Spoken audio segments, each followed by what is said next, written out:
Hello friends, അസ്സലാമു അലൈക്കും. Welcome back to my channel. ഇന്ന് ഞാൻ വന്നിട്ടുള്ളത് നാൻകട്ടായുടെ റെസിപ്പി ആയിട്ടാണ്. നല്ല പെർഫെക്റ്റ് ആയിട്ട് വീട്ടിൽ തന്നെ നമുക്ക് നാൻകട്ടായ ഉണ്ടാക്കിയെടുക്കാനായിട്ട് പറ്റും.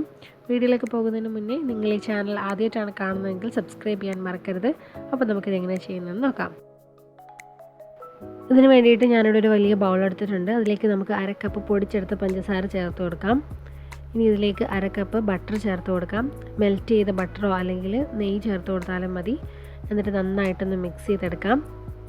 ഈ ഷുഗറൊന്ന് നന്നായിട്ടൊന്ന് മെൽറ്റായി വരുന്നവരെ നന്നായിട്ടൊന്ന് മിക്സ് ചെയ്തെടുത്തിട്ടുണ്ട്. ഇനി നമുക്കിതിലേക്ക് പൊടികളൊക്കെ ചേർത്ത് കൊടുക്കാം. ഒരു അരിപ്പയിലൂടെ അരിച്ചാണ് ചേർത്ത് കൊടുക്കുന്നത്. 1 കപ്പ് മൈദ, 1/2 കപ്പ് കടലമാവ്, 1 നുള്ളു ഉപ്പ്, ഏലക്ക പൊടിച്ചത് 1/4 ടീസ്പൂൺ, 2 ടേബിൾ സ്പൂൺ റവ, ഇത്രയും ചേർത്തിട്ട് നന്നായിട്ടൊന്ന് അരിച്ചെടുക്കണം. കടലമാവിലൊക്കെ കട്ടയൊക്കെ ഉണ്ടെങ്കിൽ ഇത് പോകാൻ വേണ്ടിയിട്ടാണ് ഇങ്ങനെ അരച്ചിട്ട് ചേർത്ത് കൊടുക്കുന്നത്. ഇപ്പോൾ ഞാൻ നന്നായിട്ട് അരച്ച് ചേർത്ത് കൊടുത്തിട്ടുണ്ട്. നമുക്കിനി നന്നായിട്ടൊന്ന് മിക്സ് ചെയ്തെടുക്കാം.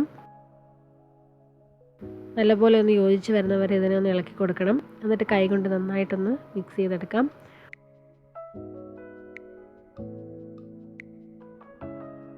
ഒത്തിരി കുഴച്ചൊന്നും എടുക്കേണ്ട ആവശ്യമൊന്നുമില്ല. ഈ ഒരു പരുവം വരെ മിക്സ് ചെയ്തെടുത്താൽ മതി. നിങ്ങൾക്കത് ഡ്രൈ ആയിട്ടാണ് തോന്നുന്നതെങ്കിൽ ഇതിലേക്ക് കുറച്ച് നെയ്യ് കൂടി ചേർത്ത് കൊടുക്കാം, അല്ലെങ്കിൽ ബട്ടർ ചേർത്ത് കൊടുക്കാം. പാലൊന്നും ഇതിലേക്ക് ചേർത്ത് കൊടുക്കരുത്. ഇനി ഇത് ഓരോന്നും ചെറിയ ബോൾസായിട്ട് ഉരുട്ടിയെടുക്കണം. ഞാനിവിടെ 1 ടേബിൾ സ്പൂൺ അളവിലാണ് ഇത് ഉരുട്ടിയെടുത്തിട്ടുള്ളത്. ഉരുട്ടിയെടുത്തതിന് ശേഷം കൈകൊണ്ട് ജസ്റ്റ് ഒന്ന് പ്രസ് ചെയ്തെടുക്കണം. എന്നിട്ട് കൈയുടെ വിരൽ ഉപയോഗിച്ച് നടുക്കൊന്ന് ഇതുപോലെ ഒന്ന് പ്രസ് ചെയ്ത് കൊടുക്കണം.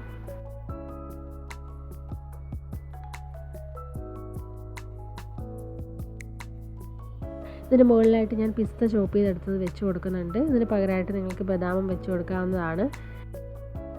എന്നിട്ട് നമുക്കിതിനെ 160 ഡിഗ്രി സെൽഷ്യസിൽ പ്രീഹീറ്റ് ചെയ്ത അവനിൽ ഒരു 15 തൊട്ട് 18 മിനിറ്റ് വരെ ബേക്ക് ചെയ്തെടുക്കാം. ഞാനിവിടെ ഒരു 18 മിനിറ്റ് വരെ ബേക്ക് ചെയ്തെടുത്തിട്ടുണ്ടായിരുന്നു. അത് കുറച്ച് കൂടുതൽ ടൈമായിട്ട് എനിക്ക് തോന്നി. ഇത് കറക്റ്റ് ബേക്കായി കിട്ടാനായിട്ടൊരു 16 മിനിറ്റൊക്കെ മതിയാവും. ബേക്ക് ചെയ്ത ഉടനെ തന്നെ ഇത് തൊട്ട് നോക്കുകയാണെങ്കിൽ ശരിക്കും സോഫ്റ്റ് ആയിട്ടാണ് ഉണ്ടാവുക. അതിന് നന്നായിട്ട് തണുക്കാനായിട്ട് മാറ്റി വെക്കണം. കംപ്ലീറ്റ് ആയിട്ട് തണുത്തതിന് ശേഷം മാത്രം നമുക്കിത് സെർവ് ചെയ്യാം. എല്ലാവരും ഈ റെസിപ്പി ഒന്ന് ട്രൈ ചെയ്ത് നോക്കണം. നിങ്ങൾക്ക് എല്ലാവർക്കും ഇന്നത്തെ റെസിപ്പി ഇഷ്ടമായെന്ന് വിചാരിക്കുന്നു. വീഡിയോ ഇഷ്ടമായാൽ ലൈക്ക് ചെയ്യാനും കമൻറ്റ് ചെയ്യാനും ഷെയർ ചെയ്യാനും മറക്കരുത്. അതുപോലെ നിങ്ങൾ ഈ ചാനൽ ആദ്യമായിട്ടാണ് കാണുന്നതെങ്കിൽ സബ്സ്ക്രൈബ് ചെയ്യാനും മറക്കരുത്. പുതിയ നല്ല റെസിപ്പികളുമായിട്ട് ഇൻഷാ അല്ലാഹ് വീണ്ടും കാണാം. Thank you for watching. By.